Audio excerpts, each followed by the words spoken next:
So a few months ago, about a month ago, I think, Ryan Reynolds said that he wants to see more comedies recognized by the Oscars, which is absolutely true. The Oscars back in the day, like back in maybe in the 40s and 50s, they used to recognize comedies, and then they just stopped.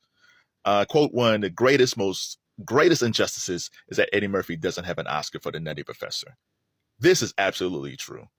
Eddie Murphy should have won, at least should have been nominated for the Nutty Professor, and probably should have won.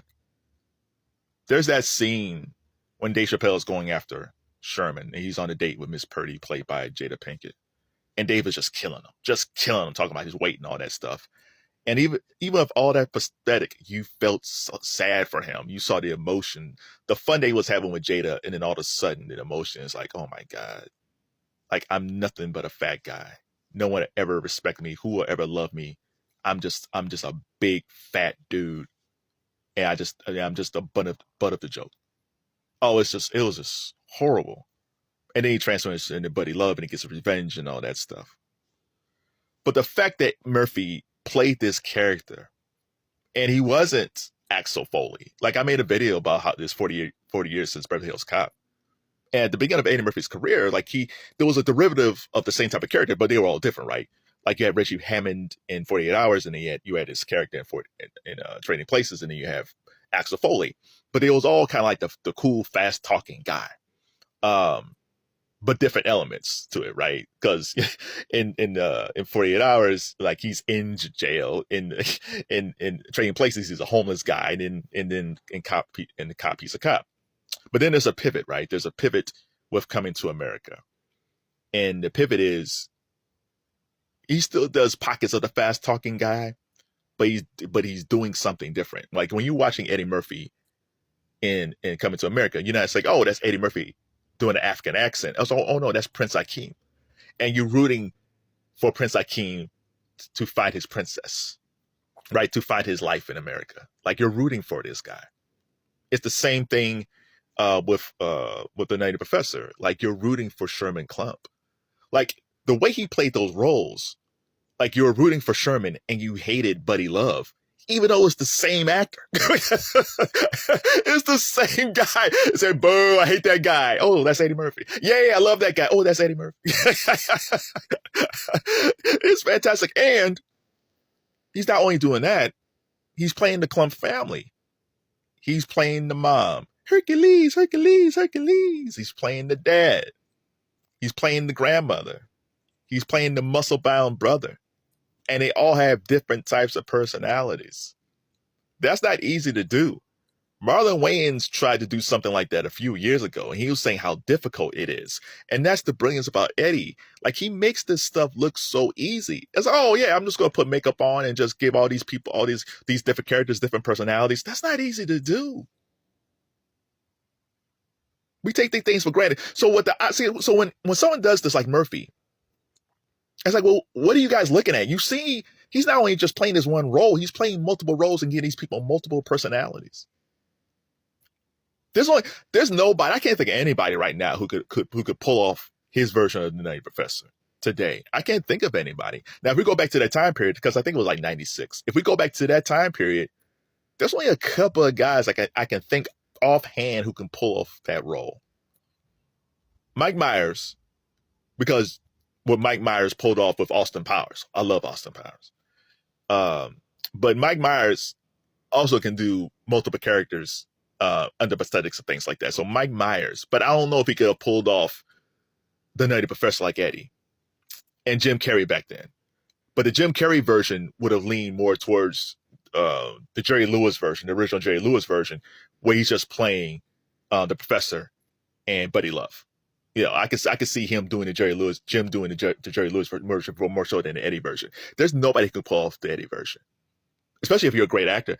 Al Pacino couldn't have done it. Robert De Niro couldn't have done it.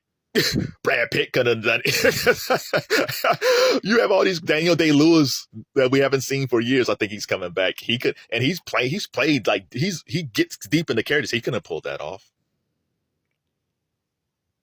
I think we really underrated Murphy's talent over the past 40 years.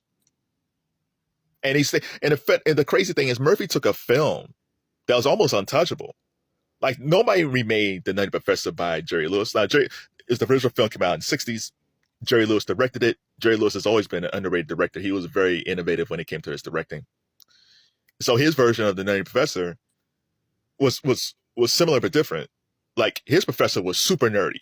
The thing about Murphy's Sherman Klump is that Sherman really wasn't nerdy. He was just chubby. He was chubby. He was kind. He was loving. And yeah, he was a professor, but he wasn't really super nerdy. Jerry Lewis's character was super nerdy. And when he turned into Buddy Love, that's one difference too. Like, when Jerry Lewis turned to Buddy Love, it turned into a horror movie. Oh my God, it's horrific. That's so sick. It went from being a nerdy comedy to being a horror movie into becoming this whole Buddy Love thing.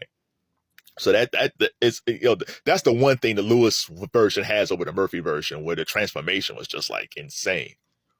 But then when Jerry Lewis becomes Buddy Love, it's almost like he turned into a hyped up version of his old partner, Dean Martin. And Dean Martin was like a really nice guy, right? But he turned to this Las Vegas type dude. But there's always been rumors that Jerry Lewis was just super arrogant and had a big ego. So in some ways, I think Jerry Lewis's Buddy Love is really him. He's actually playing himself like a super tan, arrogant bastard version of himself.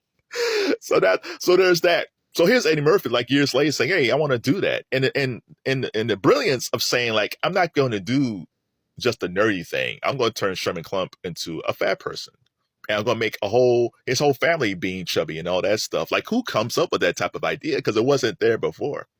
Now, the funny thing is, Murphy kind of did Jerry Lewis's Nutty Professor in Bowfinger. If you look at those characters, you have the super nerdy brother, played by Eddie Murphy, and then the arrogant Hollywood hotshot actor, played by Eddie Murphy.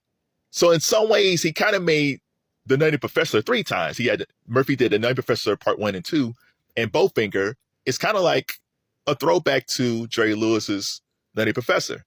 So if you've never seen Bowfinger with Steve Martin, it's fantastic. Murphy could have been nominated for that. So I do wonder when the Academy watches this and they see Eddie Murphy play all these multiple characters that most actors cannot do.